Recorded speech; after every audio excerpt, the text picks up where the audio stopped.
nuti dhiigaan tokko warra waliif tolu warra waliif oolu warra waliif lolu uumaatu nu uume hiddaaf hundee tokkoon uumama walaabuu qaamni walitti jiru gargar ba'ee kophaa tasaddan cabu kaayyoo sabaaf jecha ona keessa jooraa warra sabaaf kaate tokkummaa utubuun oromummaa tiksuuf warra lubbuu laate mariif marabbaadhaan rakkoo sabaa furuuf warra rakkoo seene warra garaa guutuu oromummaa dhaabuuf dabarsee of kenne imaltoota haqaa xurree dhugaarratti warra kitimame sintunuuf dhaabbannaan oromiyaan har'aa bu'aan ishee argame dhiigaa fi lafeedhaan biyya ijaartanii warri utubdan qaama tokko jechuun walaannaa morkachaa warri lubbuu laattan bariisoo waabee baale gubbaa ka'ee gadaa gammadaa salaalee bobba'ee abbaatii qinsarmuu gimbiirraa bookkisee doorii barii immoo naqamterraa kaasee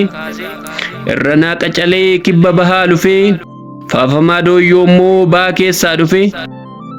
qeerransoo abdiisaaf dhaadachoo mul'ataa marii galaanfaatu ol ka'ee mul'ata guyyaa yuuyyeen hormaa imaltuu marsite ogaadeen keessatti jaallan iraarsite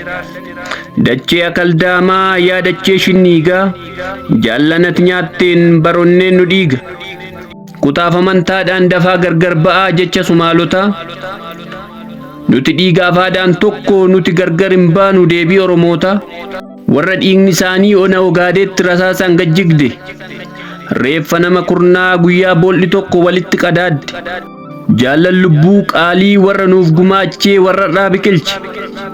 lafeen keessan cabee dhiigni keessan jigee har'as nu itiche galmee seenaa irraa baraan yaadatamaa dhalootaan faarfamtu lubbuun sin nuuf laattan jeennata keessatti baraan nuuf haqananiitu kaayyoo fan araarsaa eebila 15 bara 2026 yaadannoo shinniigaaf